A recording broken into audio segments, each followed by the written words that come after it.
just a little while longer. Hold on, just a little while longer. Hold on, just a little while longer.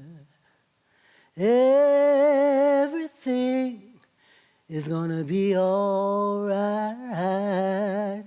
I say every little thing is gonna be all right.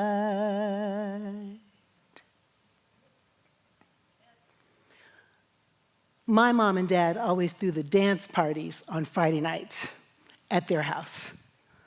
The only black couple on the Air Force Base, but they loved hosting all the multicultural beauty of their friends.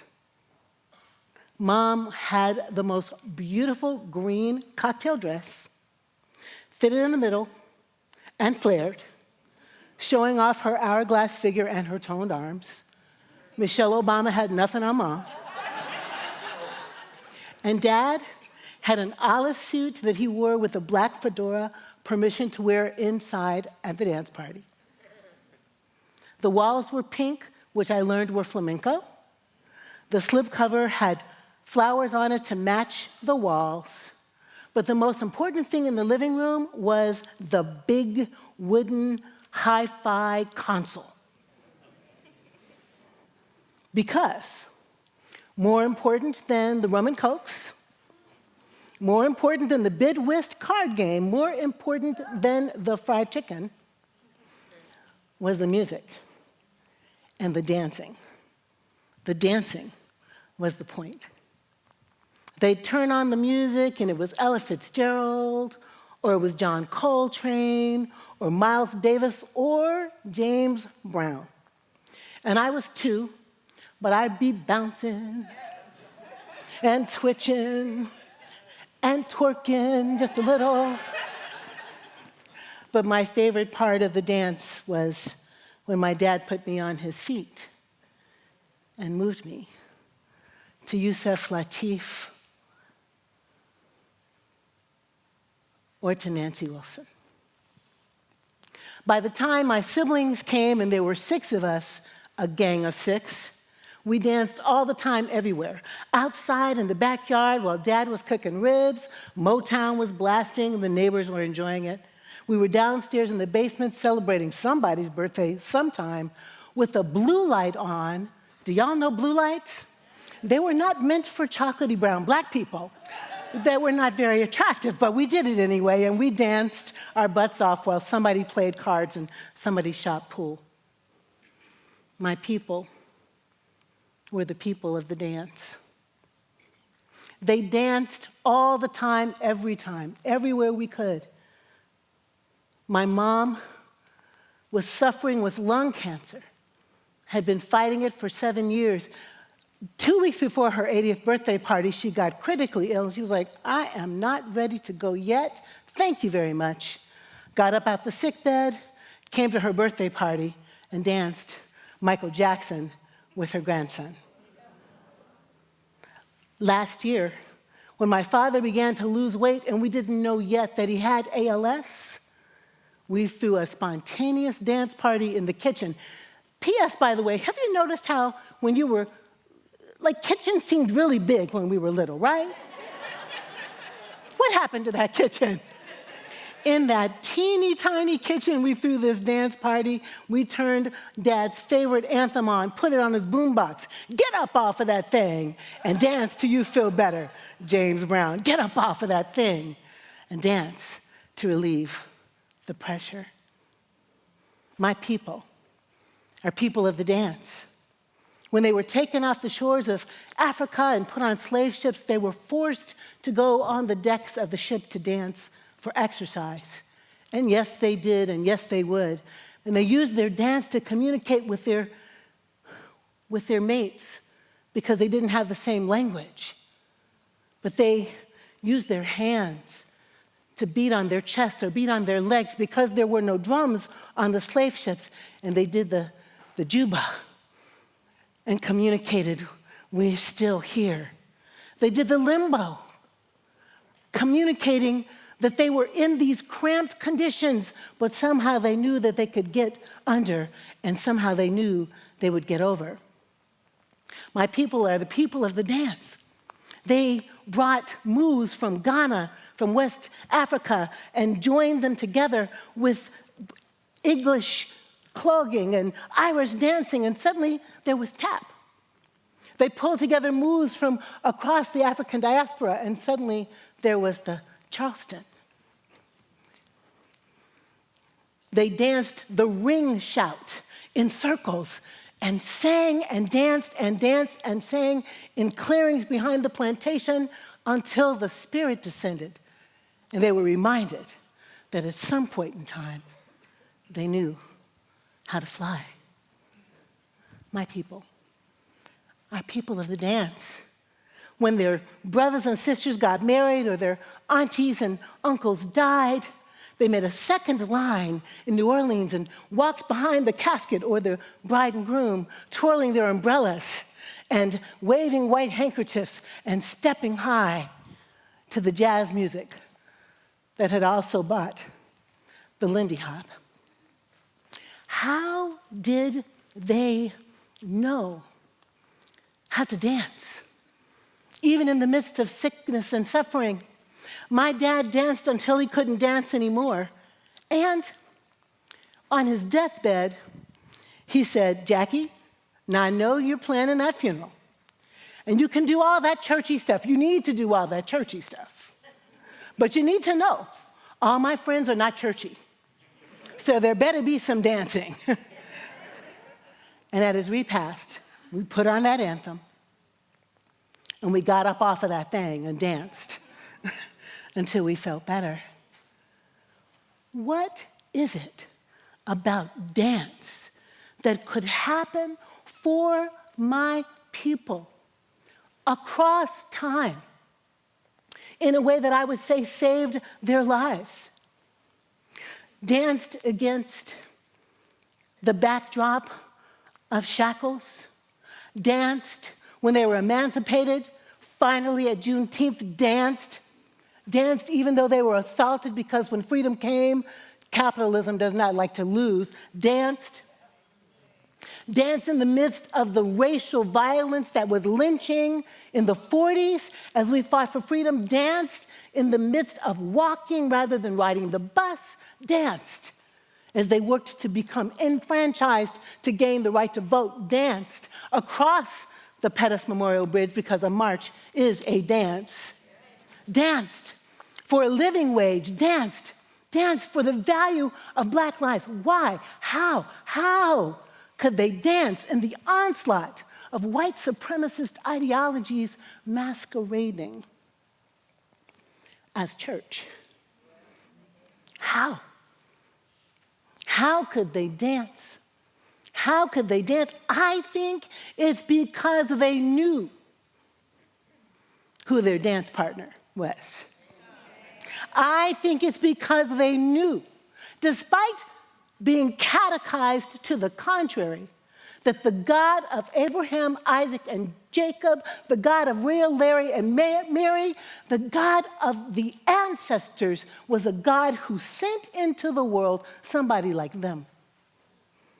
A brown, African-Semitic outsider, marginalized, poor, un pobrecito, at one time homeless, at one time an immigrant, a Nazarene from Palestine, grown up on the margins, come to heal the world. I think they knew that they served a God who had not created the drama, the pain, the heartache of their circumstances, that the God they knew was a waymaker and a liberator, a life changer, a healer. They understood that the God that they loved them right back and did not expect the world to treat them as though they were something ugly on the bottom of a shoe. I think they understood that they could rely on God, who was not propping up oppression, who was not a proliferator of despair. But instead of a puppet maker, instead of a puppeteer, they were relating to a partner who knew them, who loved them, who saw them as beautiful, created in the image of God.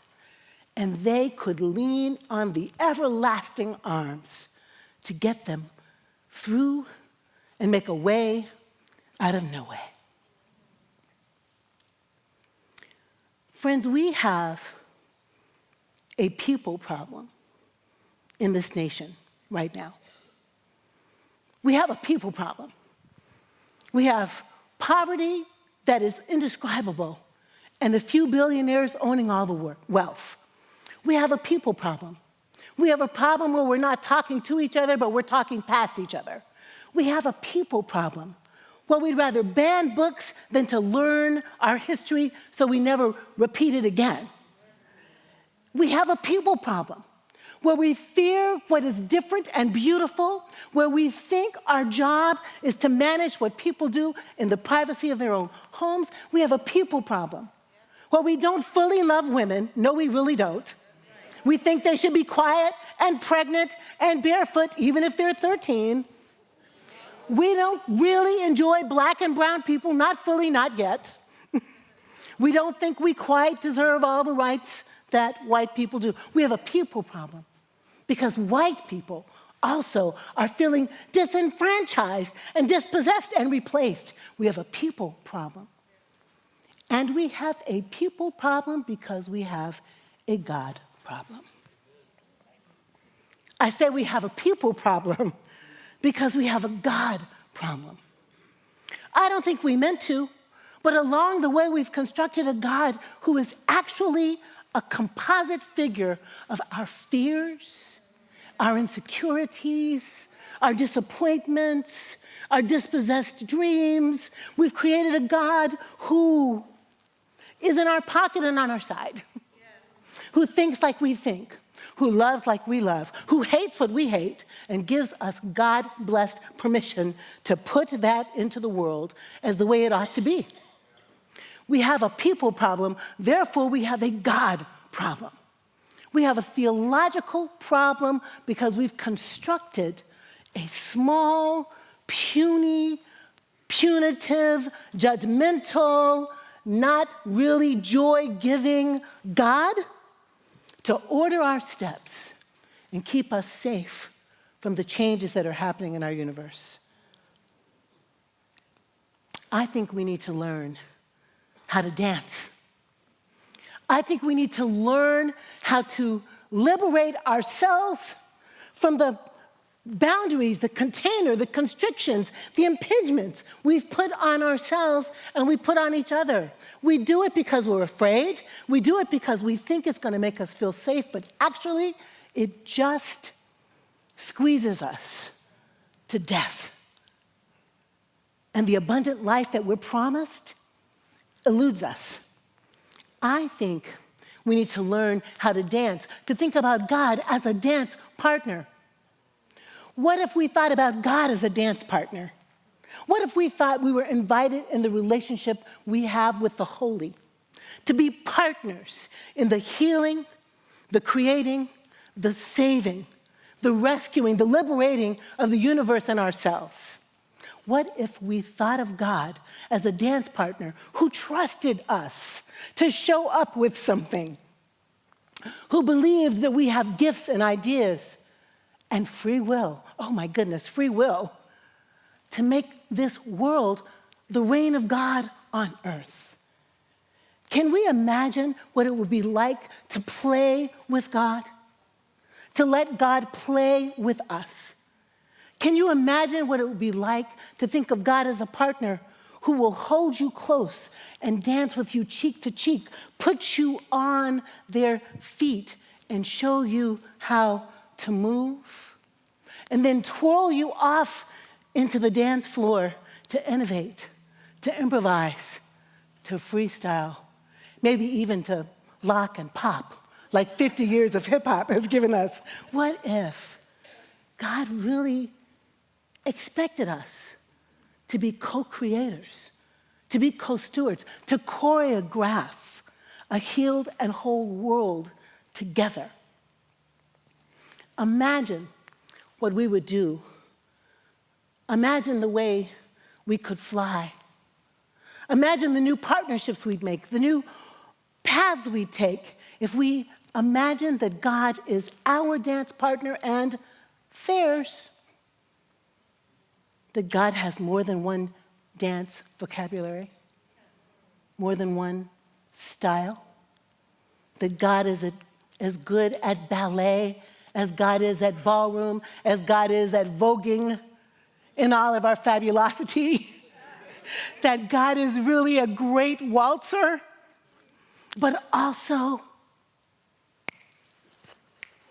can hit it, get up off of that thing, that there's more than one path into God's love, more than one religion that God affirms. What if we really believed that God's love could hold us close enough that when God let us go, flinging us into the ballroom, we would feel so confident, we would feel so clear, we would feel so sure of the way we related to each other that we actually would build a loving community, a beloved community in which all the dances matter.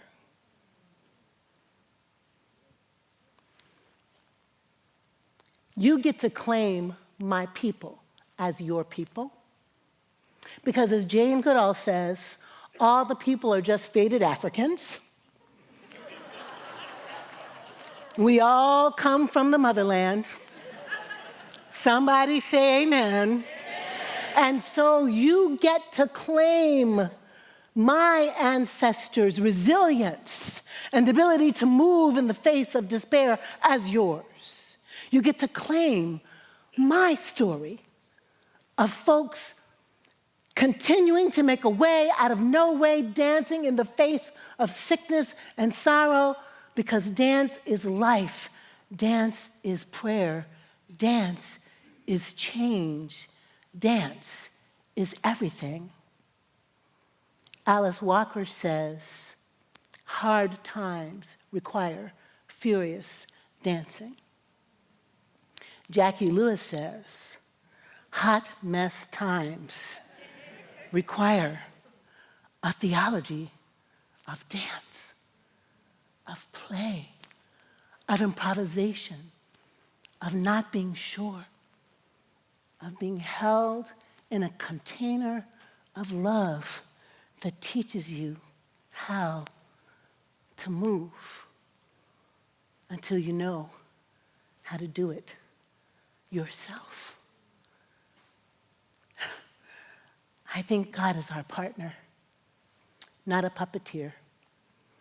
I think we are held by a love so amazing, so divine, that God looks at each of us and delights and laughs and chuckles.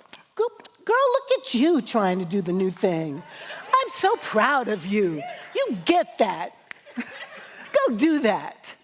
Now, baby, that looks a little awkward. You might want to consider another choice.